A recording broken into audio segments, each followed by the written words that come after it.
Capacitance की जो ऐसा यूनिट है उसके फॉर्मूले से निकलेगी, इस तरह बाकी यूनिट से निकलती है। C बराबर है Q upon V। Q charge है, चार्ज की ऐसा यूनिट कूलम है, और पोटेंशियल या वोल्टेज की ऐसा यूनिट वोल्ट। तो कूलम पर वोल्ट को नया नाम दे दिया फेराड। माइकल फेराडे एक साइंटिस्ट है, उसके नाम पे फेराड। तो जब साइंटिस्ट के नाम पे यूनिट होती है फिर कैपिटल F से। कूलम भी एक साइंटिस्ट का नाम है और ये वोल्टा एक साइंटिस्ट था, तो ये दोनों भी कैपिटल से जब सिंपल लिखना होता है इनका। F भी कैपिटल, C भी कैपिटल, V भी कैपिटल, ठीक है। वरना मीटर का M आप स्मॉल लिखते हैं, सेकंड का S आप स्मॉल लिखते हैं, ठीक है, क्योंकि वो किसी साइंटिस्ट के नाम पे नहीं है। जब यूनिट साइंटिस्ट के नाम पे होती है फिर उसका सिंबल जो होता है वो क्या होता है, कैपिटल होता है। कैपेसिटेंस, अब इसी को डिफाइन करते हैं। Capacitance of a capacitor is 1 farad when storing a charge of 1 coulomb creates a potential difference of 1 volt on it. सही है, चार्ज स्टोर करेंगे तो पोटेंशियल आएगा। 1 कूलम का चार्ज स्टोर करेंगे, 1 वोल्ट पोटेंशियल आ जाएगा। तो 1 कूलम बटा 1 वोल्ट क्या हो जाएगा, coulomb per volt. Coulomb per volt को क्या कह दिया, फेराड। इस तरह मीटर पर सेकंड को कैसे डिफाइन करते हैं, वेलोसिटी आप कहते हैं डिस्टेंस अपॉन टाइम। 1 सेकंड में अगर कोई बॉडी 1 मीटर डिस्टेंस कवर करेगी तो उसकी वेलोसिटी क्या होगी,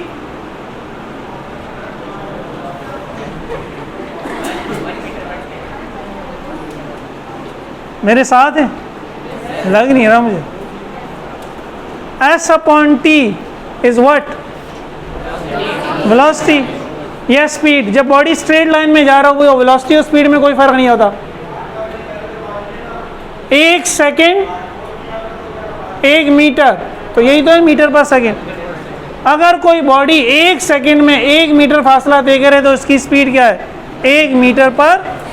तो वेलोसिटी में बॉडी मूव करती है, कोई टाइम लेती है, लेकिन यूनिट का मतलब ये 1 रखो भाई, 1 बटा 1, लेकिन क्या 1 कूलम वोल्ट। कूलम क्या है, चार्ज। कहाँ से आ रहा है, स्टोर कर रहे हैं। वो चार्ज स्टोर करने से क्या हो रहा है, पोटेंशियल डिफरेंस क्रिएट हो रहा है। सही है, 1 कूलम चार्ज स्टोर करने पर अगर कैपेसिटर पर पोटेंशियल आ जाए कितना, तो उसकी कैपेसिटेंस कितनी होगी। अब मेरी बात गौर से सुनिएगा, मेरी बात। अगर 2 कूलम चार्ज स्टोर करूं और पोटेंशियल 1 वोल्ट आ जाए तो कैपेसिटेंस कितनी होगी। 2 कूलम चार्ज स्टोर कर रहा हूं, मैं कितना चार्ज स्टोर कर रहा हूं, 2 कूलम चार्ज मैंने स्टोर किया, पोटेंशियल 1 वोल्ट आया, तो ये 2 कूलम पर वोल्ट बन गया ना। और कूलम पर वोल्ट क्या है, फेराड। सही है। और अगर 4 कूलम चार्ज स्टोर करने पे 1 वोल्ट आया तो सही है, तो ज़्यादा चार्ज स्टोर कर रहे हैं और पोटेंशियल कम है। पोटेंशियल की वैल्यू या तो वही है 1 वोल्ट है। 10 कूलम चार्ज स्टोर करूंगा 1 वोल्ट पे तो कैपेसिटेंस क्या होगी, 10। तो समझ आ रही है ना बात। जब मैं चार्ज ज़्यादा स्टोर कर रहा हूँ तो कैपेसिटेंस भी क्या हो रही है, बढ़ रही है। 1 फेराड का मतलब है 1 वोल्ट में 1 कूलम। 2 फेराड का मतलब है 1 वोल्ट के लिए 2 कूलम चाहिए। 10 फेराड का मतलब है 1 वोल्ट के लिए 10 कूलम चाहिए, तब 1 वोल्ट आएगा कैपेसिटर पे, ठीक है।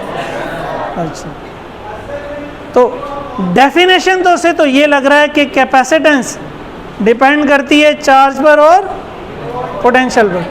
कैपेसिटेंस डिपेंड करती है चार्ज पर और, लेकिन बदकिस्मती से ऐसी बात नहीं है। कैपेसिटेंस डिपेंड करती है साइज पर। कैपेसिटेंस एक्चुअल में डिपेंड करती है कैपेसिटर के साइज पर। ये तो समझिए एक कांस्टेंट ऑफ प्रोपोर्शनैलिटी है। अगर आप इसको क्रॉस मल्टीप्लाई कर देंगे तो Q किसके बराबर है, CV। और अगर C को कांस्टेंट ले लें तो Q is proportional to V। Q जितना ज़्यादा होगा V उतना ज़्यादा होगा, या V जितना ज़्यादा होगा Q उतना। जिस तरह हमने थर्मल एक्सपेंशन पढ़ी थी, लीनियर एक्सपेंशन, अल्फा की जो वैल्यू थी, अल्फा की जो वो डिफरेंट मटेरियल के लिए डिफरेंट थी ना, या ये जो फॉर्मूला है यार, चलो मैं दुआ करता हूँ ये तो सब को याद होगा। किसका फॉर्मूला ये? न्यूटन्स लॉ ऑफ ग्रेविटेशन का। तो यहां से अगर मैं जी निकालूंगा,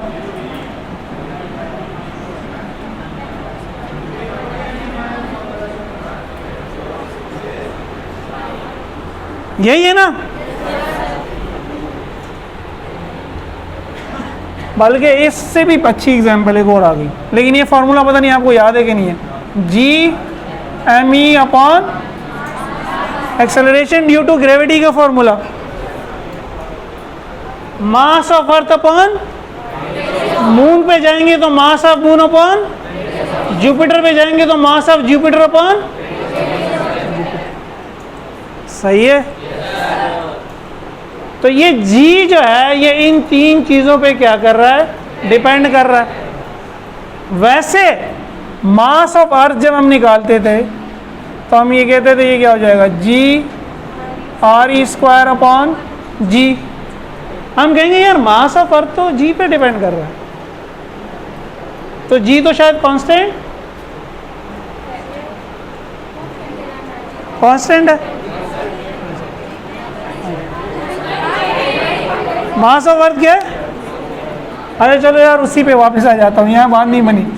जी एफ इजिकल टू क्या था? जी m1 m2 अपॉन, तो g क्या है? f into R square upon m1 m2।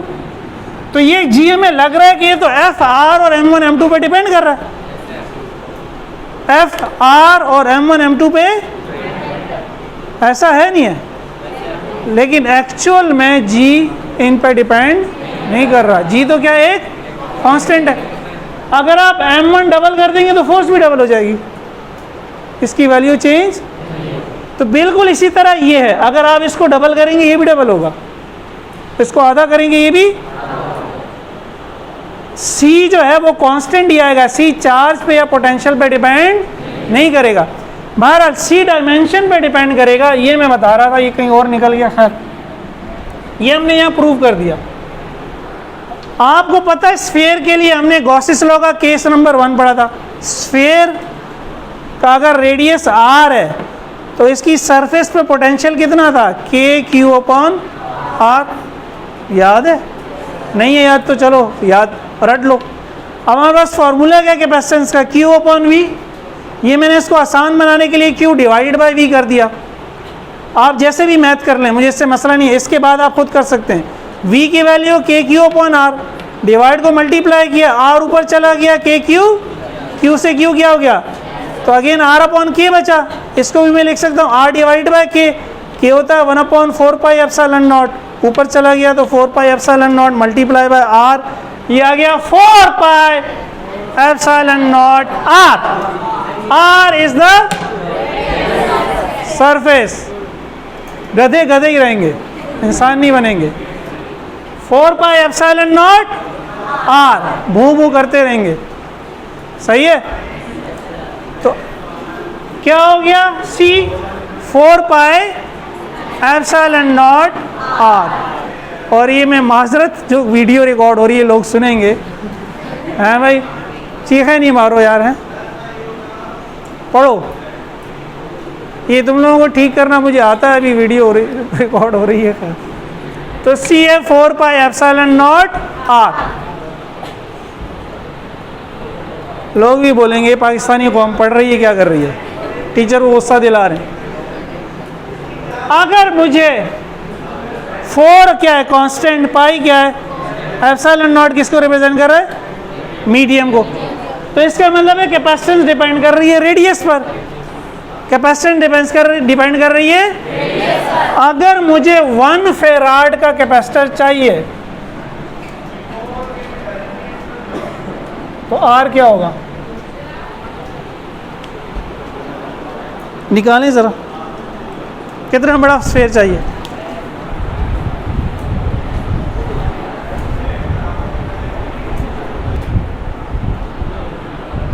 अगर मैंने 1 फेराड का कैपेसिटर चाहिए मुझे, उसके लिए मेरा रेडियस कितना होगा, यहाँ मैंने C1 पुट कर दिया, 4 पाई एप्सिलॉन नॉट R अपनी जगह पे, R निकालना है, इसको यहाँ जाके डिवाइड कर दिया, 1/4 पाई एप्सिलॉन नॉट K होता है, तो इसका मतलब है R K के बराबर हो गया। K की वैल्यू होती है 9 × 10⁹, R रेडियस है, यूनिट क्या होगी, मीटर। 9 एक्सपोनेंट 9 मीटर, छोटी वैल्यू है बड़ी वैल्यू है, कितनी बड़ी है, हैं? आगे 9 जीरो तो रेडियस ऑफ अर्थ कितना है, 6.4 एक्सपोनेंट 6, जमीन से भी बड़ा स्फीयर चाहिए 1 कूलम का, 1 फेराड का कैपेसिटर बनाने के लिए। तो मर गए भाई, जमीन से भी बड़ा स्फीयर। तो इसका मतलब है ये स्फेरिकल वाला आइडिया तो काम नहीं करेगा, प्रैक्टिकल नहीं। हाँ, कॉन्सेप्ट समझ में आ रहा है, कॉन्सेप्ट समझ में एक तो ये कॉन्सेप्ट के कैपेसिटेंस देखें, ये बेसिकली कैपेसिटेंस का फॉर्मूला। कैपेसिटेंस डिपेंड कर रहा है मीडियम पे और रेडियस पे। आप छोटा स्फीयर बनाएंगे उसका रेडियस छोटा होगा, बड़ा स्फीयर बनाएंगे रेडियस, तो C की वैल्यू यहाँ से फिक्स हो जाएगी। Q और V के लिए वो कांस्टेंट है, Q और V के लिए C, यानी अगर C 1 है तो जैसे मैंने भी आपको समझाया 2 कूलम होगा तो 2 वोल्ट होगा, 4 कूलम होगा तो 4 वोल्ट होगा, 8 कूलम होगा तो आंसर 1 ही आएगा। समझ आ गई बात? तो capacitance depends upon the medium and dimension, जो लंबाई चौड़ाई रेडियस, इसको क्या कहते हैं, डायमेंशंस। लग ये रहा है फॉर्मूले से कि इन दोनों पे डिपेंड कर रहा है, नहीं, इन दोनों पे डिपेंड नहीं कर रहा। ठीक है, ठीक है भाई, समझ में आ गया। अब इसका हल क्या है, इसका हल लोगों ने निकाला है बाद में, बड़ा आसान सा हल है।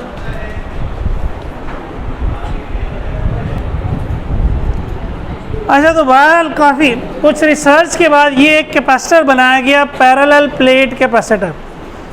अगेन याद करें, ये भी हमने पढ़ा था, गॉसेस लॉ केस 3। हमने कहा था एक अगर हमारे पास शीट हो, इन्फिनिट शीट ऑफ चार्ज हो, याद है, इन्फिनिट शीट ऑफ चार्ज हो और उस पर हम चार्ज स्टोर कर दें तो उसकी इलेक्ट्रिक फील्ड क्या होगी, सही है। ये सेकेंड केस था गॉसेस लॉ का। थर्ड केस क्या था, electric intensity between 2 opposite charge plates. 2 plate हो जिन पर अपोजिट चार्ज हो, उनके दरमियान ई क्या होगा, ये हमने निकाला था गॉसेस लॉ में। तो ये वही प्लेट्स हैं, ये वही क्या है, प्लेट्स हैं। एक प्लेट पे पॉजिटिव चार्ज, दूसरी प्लेट पे, पहले सुन लें, electric field from positive to negative, इस दोनों के दरमियान डिस्टेंस है d, दोनों का एरिया सेम है, A1 A2, इसका एरिया अगर A1 है इसका A2 हो तो ये सेम है, दोनों प्लेट्स हमने सेम साइज की लिए, सही है।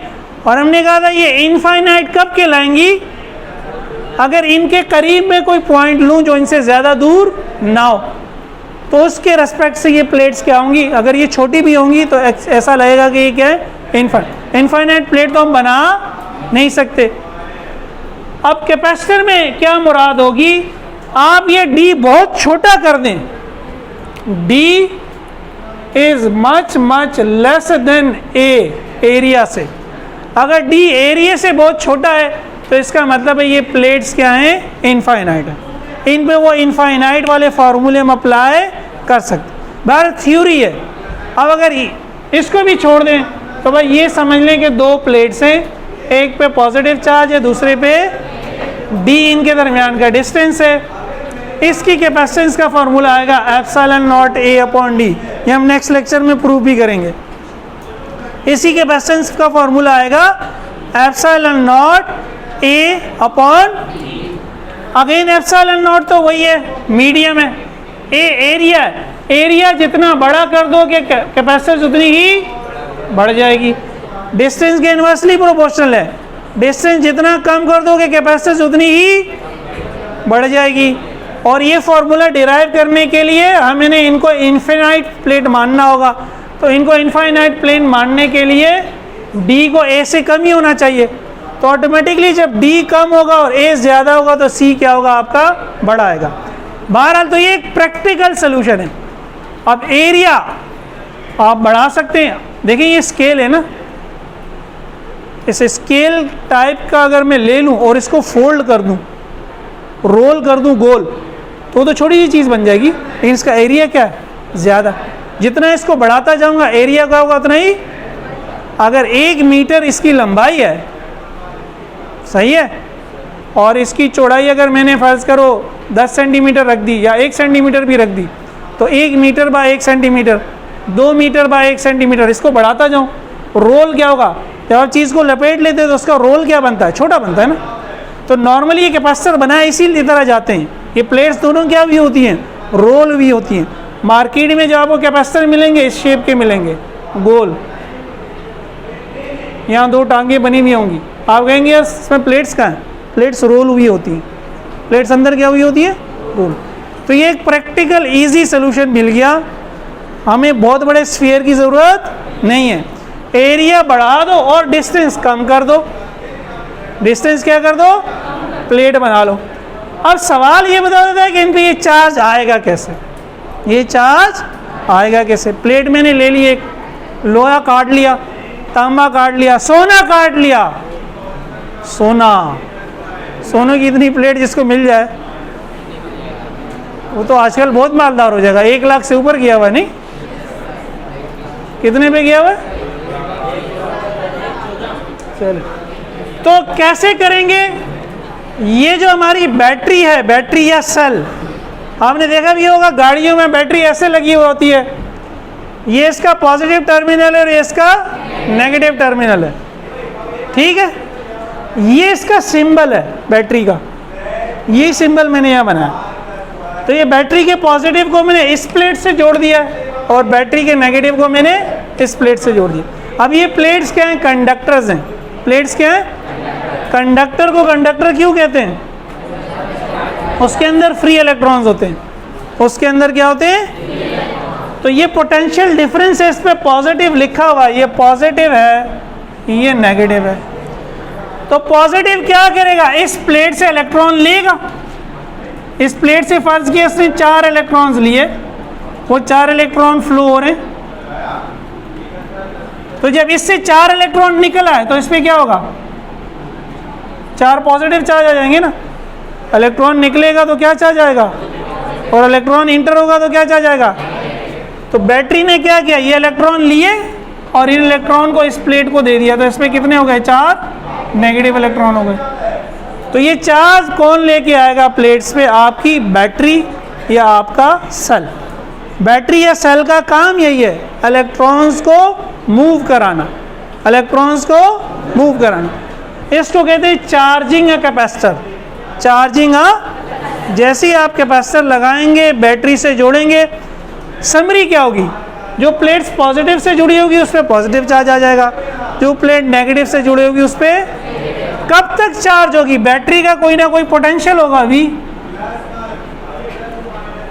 जब आपने बैटरी, यहाँ बीच में एक स्विच होता है ना, ये जो बटन है इसका सिंबल ये होता है, ये अभी इसको बटन दबा देंगे तब चार्जिंग क्या होगी, शुरू होगी। अभी बटन खुला हुआ है, इस पर भी कोई चार्ज नहीं, इस पर भी। जब कोई चार्ज नहीं तो यहाँ पे कोई फील्ड नहीं है, कोई फील्ड नहीं है, कोई पोटेंशियल भी नहीं है। आपने स्विच दबाया, क्लोज किया, इस पे पॉजिटिव चार्ज आ गया, इस पे नेगेटिव चार्ज आ गया, यहाँ फील्ड क्रिएट हो गई, पोटेंशियल डिफरेंस आ गया। जब ये पोटेंशियल डिफरेंस इस पोटेंशियल डिफरेंस के बराबर हो जाएगा, अब चार्ज फ्लो होना क्या होगा, क्योंकि ये भी पॉजिटिव, ये भी पॉजिटिव। अब ये कहेगा, ये अपने इलेक्ट्रॉन को जाने नहीं देगा ना, ये भी अट्रैक्ट कर रहा है, ये भी। समझे, 2 फोर्सेस हैं, एक फोर्स एक डायरेक्शन में लेके जा रही है इलेक्ट्रॉन को, दूसरी। अब जब तक तो ये फोर्स ज़्यादा थी तो इलेक्ट्रॉन के खींच रहा था, लेकिन अब ये इसकी क्या हो गई, ये 10 वोल्ट था, ये भी 10 वोल्ट हो गया। तो जितना ये पॉजिटिव पोटेंशियल है उतना ही ये भी पॉजिटिव पोटेंशियल है, जितना ये पॉजिटिव उतना ही ये अब अपने इलेक्ट्रॉन को जाने नहीं देगा। अब चार्ज फ्लो होना क्या होगा, तो आपको वो जो फॉर्मूला मैंने अभी बताया भी, Q = CV, charge store depend करेगा कैपेसिटेंस कितनी है और आपने ये पोटेंशियल कितना दिया है। जितना ज़्यादा बैटरी से जोड़ेंगे उतने ज़्यादा चार्ज स्टोर होगा। ठीक है, नेक्स्ट क्लास में इसको दोबारा पढ़ेंगे। ठीक है, पैरेलल प्लेट कैपेसिटर क्या होता है? दो हम प्लेट्स ले लेते हैं, उनके दरमियान कुछ डिस्टेंस होता है। प्लेट्स का एरिया जितना बढ़ाएंगे और डिस्टेंस जितना कम रखेंगे कैपेसिटेंस उतनी ही ज़्यादा होगी। ठीक है, और अगर इसको चार्ज करना है, इस पर चार्ज स्टोर करना है तो इसको बैटरी से जोड़ दें। जो प्लेट पॉजिटिव से जुड़ी होगी उस पर पॉजिटिव चार्ज आ जाएगा, जो प्लेट नेगेटिव से जुड़ी होगी उस पर नेगेटिव चार्ज आ जाएगा। यही हमारा कैपेसिटेंस का टॉपिक है। अगली क्लास में मज़ीद इंशाल्लाह पढ़ेंगे।